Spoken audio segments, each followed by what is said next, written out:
Segundo a Organização Mundial de Saúde, no Brasil existem mais de 5 milhões de portadores de psoríase. Atinge homens e mulheres em qualquer idade, podendo ocorrer desde formas localizadas e discretas até formas muito severas, acometendo grande área da superfície do corpo. Para falar com a gente sobre esse assunto, nós recebemos na nossa casa a dermatologista a doutora Ana Beatriz Schmidt. Muito boa tarde, doutora. Boa tarde. Seja bem-vinda à nossa casa. Muito obrigada. Sempre um prazer estar aqui. Doutora, quando a gente fala de psoríase, eu acho que as pessoas no inverno ficam até um pouco mais tensas. Será que no inverno dá mais ou não? Existe isso, doutora? Existe. Na verdade, a psoríase pode piorar um pouquinho no inverno por conta da temperatura, a gente toma banho mais quente e aí realmente leva um ressecamento mais intenso da pele. E aí quem já tem, as lesões podem ficar um pouquinho mais alvoroçadas, digamos assim. Ardidas, né? Arde mais. Corta mais, porque a pele fica mais seca, né? A água mais quente, a gente se expõe um pouco menos ao sol, a intensidade do sol é um pouco menor também. E alguns dos tratamentos para psoríase, o sol faz bem. O que é a psoríase, doutora? Bom, a psoríase é uma doença crônica, isto é, ela até hoje não tem uma cura definitiva, e é uma doença que a gente chama de autoinflamatória. O organismo promove uma inflamação e isso vai realmente combater alguns tipos de células e a pele, em resposta a essa inflamação, começa a promover o aparecimento dessas lesões. Então, existem vários tipos de psoríase, né? Mas o mais comum são placas, né? Lesões avermelhadas, com uma base vermelha, principalmente joelho, cotovelo, couro cabeludo, que tem uma escama branca em cima, quase prateada, e aí essa lesão vai escamando e tem algumas pessoas que coçam, outras não.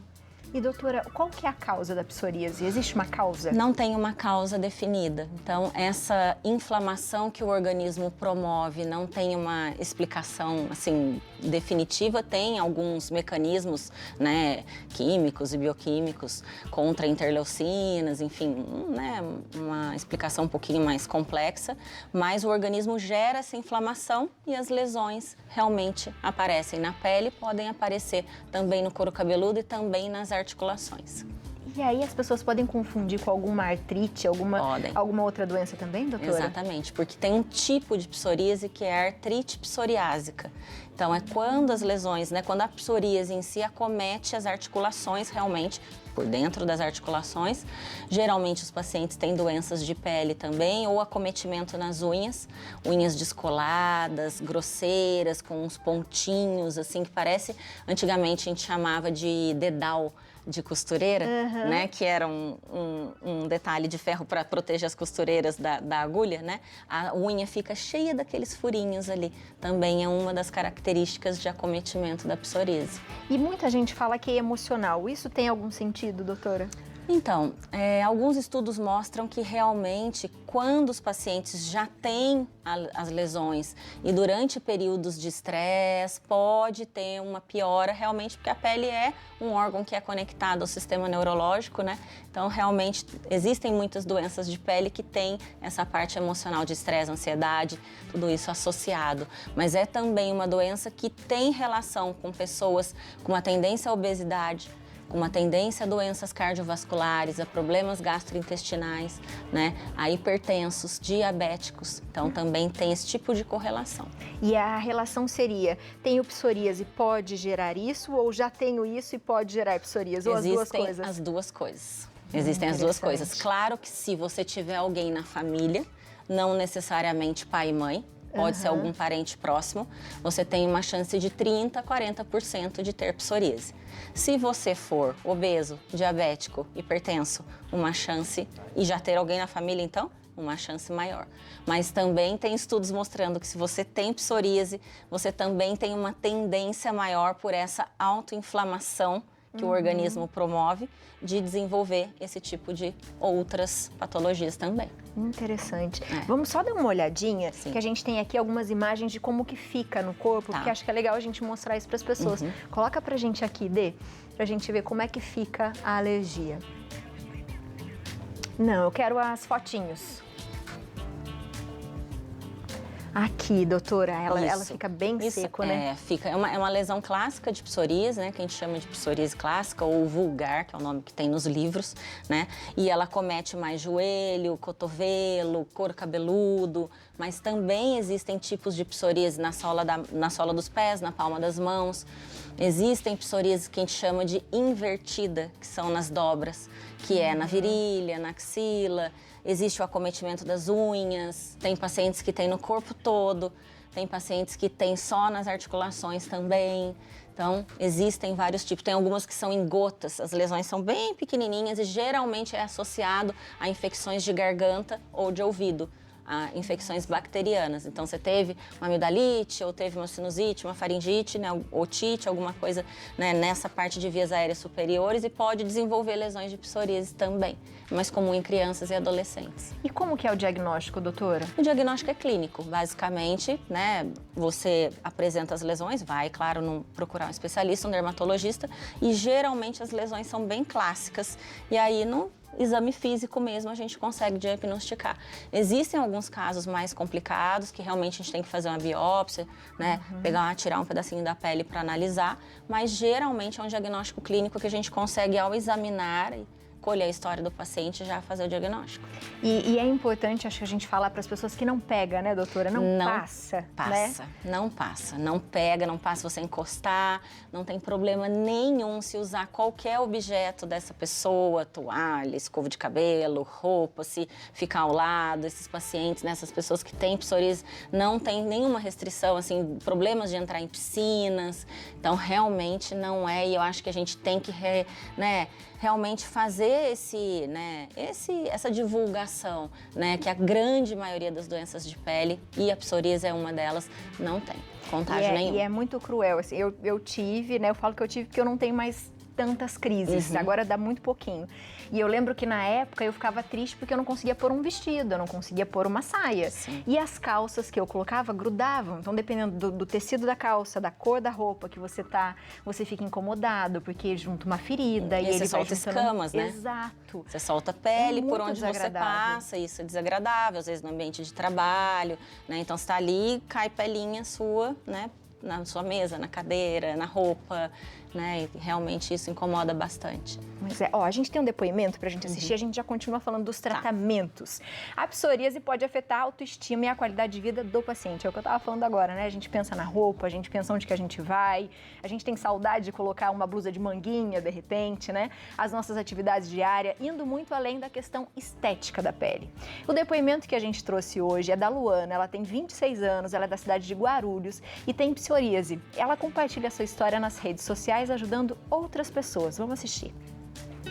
Oi, eu sou a Luana e a minha doença é a psoríase. Hoje a minha pele tá assim, são só marquinhas, mas todas essas marcas já foram feridas em algum momento quando a minha doença estava ativa. O início da minha descoberta com a psoríase foi muito difícil. A psoríase na pele, ela se parece muito com uma catapora. Ficam pontos de feridas no corpo que podem coçar e até sair sangue. A psoríase do couro cabeludo também se assemelha muito com uma caspa.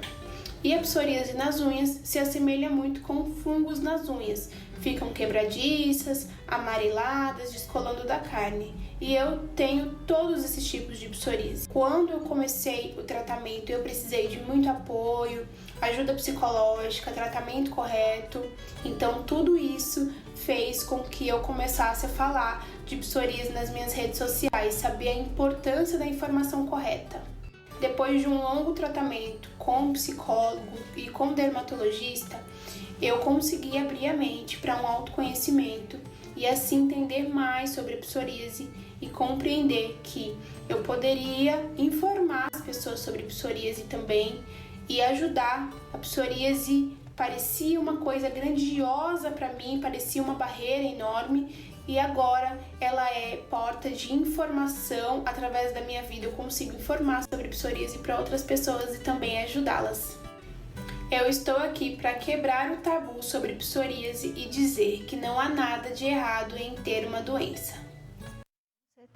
Com certeza, né, doutora? Com certeza, com certeza. Como que funciona o tratamento da psoríase? Depende realmente do tipo de psoríase, né? Então, realmente, se for uma psoríase, né, mais extensa, é importante, muito importante isso que ela falou do acompanhamento psicológico, né? Realmente, para inserir esse paciente, né, na toda a parte social, no mercado de trabalho, com os amigos, acho que isso realmente é muito importante e ajuda muito no tratamento.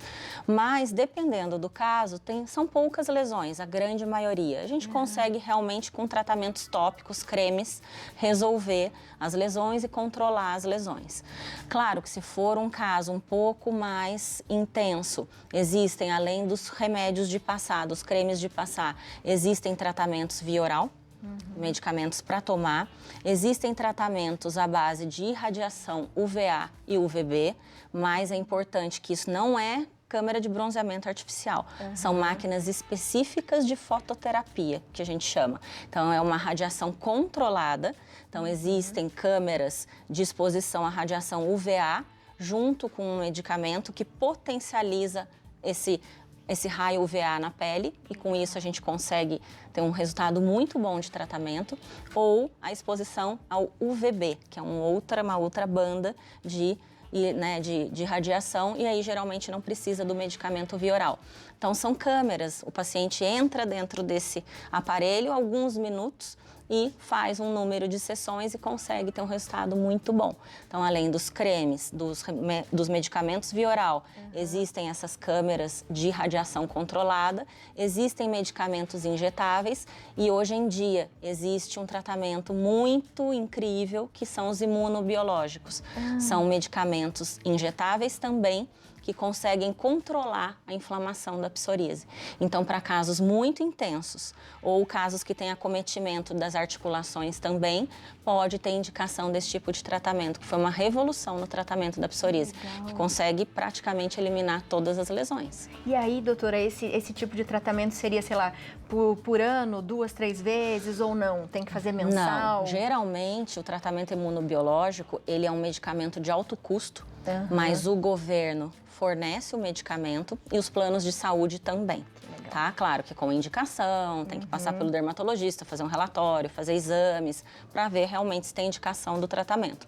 Existem alguns tipos de imunobiológico. Então, alguns são feitos uma vez por mês, em ambiente de ou centros de infusão de vacinas, ou consultórios que têm liberação para isso, ou em hospital, mas é um procedimento bem tranquilo, bem rápido, e alguns o paciente recebe a medicação e se auto-aplica igual uma insulina, 2 vezes por mês. Então, depende do tipo, existem marcas diferentes, com subtipos diferentes para algumas indicações diferentes de psoríase. Não é uma cura, mas é um tratamento muito bom, excelente. E os corticoides, doutora? Então, geralmente os corticoides para psoríase, eles podem ser indicados geralmente quando é uma psoríase em placas e a gente usa o corticoide na forma de cremes ou pomadas, mas via oral, geralmente a gente não indica, porque pode ter um rebote da psoríase, então uma piora das lesões. Então, o corticoide de forma tópica de passar é indicado, via oral e injetável, não. Muito bom. Tem perguntinhas aqui, vamos ver aqui de quem é. Da Ângela de Santo São Paulo. Boa tarde, Santa Receita.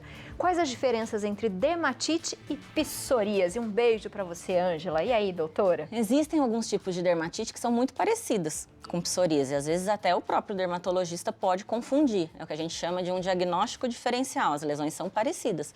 E geralmente a dermatite é uma alergia. Né? Então, diferente de uma psoríase, que é uma doença inflamatória que o organismo produz, as dermatites geralmente têm alguma causa. Ou uma dermatite de contato, que você está entrando em contato com uma substância e isso está desencadeando a dermatite. Ou uma dermatite seborreica, que é muito parecida com a psoríase, que é aquela caspa, famosa caspa no couro cabeludo. Dependendo do caso, às vezes a gente não consegue diferenciar uma da outra. Mas se for uma psoríase clássica ou uma dermatite clássica, e aí realmente a gente consegue no exame clínico diferenciar. Muito bom. Léo, tem pergunta aí? Temos mais uma, Abi, completando o que a doutora está falando, por sinal. Bruna de São Paulo, boa tarde, Abi e Léo. O pessoal do Santa Receita, psoríase no couro cabeludo causa queda de cabelo? Geralmente não. Não. Geralmente não. A não ser que, assim, sejam placas muito grossas de psoríase e realmente isso promova uma queda, mas no sentido da inflamação que está ocorrendo naquele momento. Mas ela não é uma doença em si que causa uma perda de cabelo, uma queda de cabelo, né, mais intensa, ou por conta disso perca o cabelo naquela região e não nasça mais. Isso geralmente não. Interessante. Tem mais, Léo? Temos mais uma. Maria Betânia Trindade, Paracatu, Minas Gerais. Olá, gostaria de saber se a psoríase tem relação com doença cardiovascular. Tem sim. Como a gente já falou anteriormente, pode ter relação sim. Então, existem alguns trabalhos, né, que pacientes com, né, hipertensão, diabetes, doenças cardiovasculares e que principalmente se tiverem alguém na família podem desenvolver psoríase, ou também pacientes que têm psoríase ter uma tendência maior a desenvolver esse tipo de patologia também. Doutora, quem tem psoríase, o que não deve fazer? Bom, não deve se automedicar, principalmente, né? Eu acho que hoje em dia, principalmente, existem redes sociais que fornecem e transmitem um conteúdo muito bom. Isso ajuda muito, tanto na parte de inserção social, de você buscar ajuda, procurar um profissional qualificado para estar tratando do seu problema, saber que isso não é transmissível, né? Então, acho que isso é muito importante, a gente não se isolar, mas a gente procurar uma informação correta e de qualidade, né? Porque às vezes usam produtos que podem ser coisas químicas que podem machucar a pele. Muito perfumados, né, doutora? Que pode deixar pior, né? Exatamente. E isso realmente depois virar um problema muito mais sério e complicado da gente conseguir tratar e resolver. Então, buscar ajuda, né, profissional, acho que é o fundamental. E não se automedicar, não se isolar, buscar uma orientação de qualidade. Porque a gente viu aqui, tem tratamento, hoje muito mais, né? Na época que eu tive, foi difícil o diagnóstico, né? Para ter certeza. Exatamente. Eu cheguei a tomar remédios, então é ruim porque dá uma boa baqueada na gente, foi por pouquíssimo tempo, mas mesmo assim acho que os efeitos ficam muitos anos no corpo. E existem remédios que desencadeiam psoríase também. Então, olha isso. Então, existem alguns tipos de classes de medicamentos que também desencadeiam as lesões.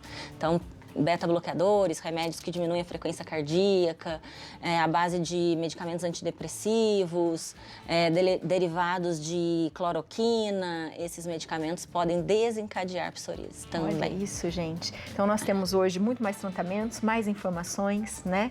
Entenda aí você de casa que tenha, saiba que isso é uma doença, mas não contagia, então vai dar tudo certo, existe tratamento para a gente parar a atividade disso no nosso corpo. Exatamente. E viver bem, não é? E quanto mais precoce buscar, melhor. Muito. Doutora, seja sempre bem-vinda à nossa casa. Eu que agradeço. É um prazer de coração, igualmente. Você de casa aproveita para seguir a doutora aí na internet, ó, @doutora Ana Schmidt, todo junto, é o Instagram. E tem também o da clínica, @clínica doutora Ana B. Schmidt. Um lugar lindo, tá, minha gente? Então aproveite para conhecer. Um beijo. Obrigada. Um beijo. Eu que agradeço.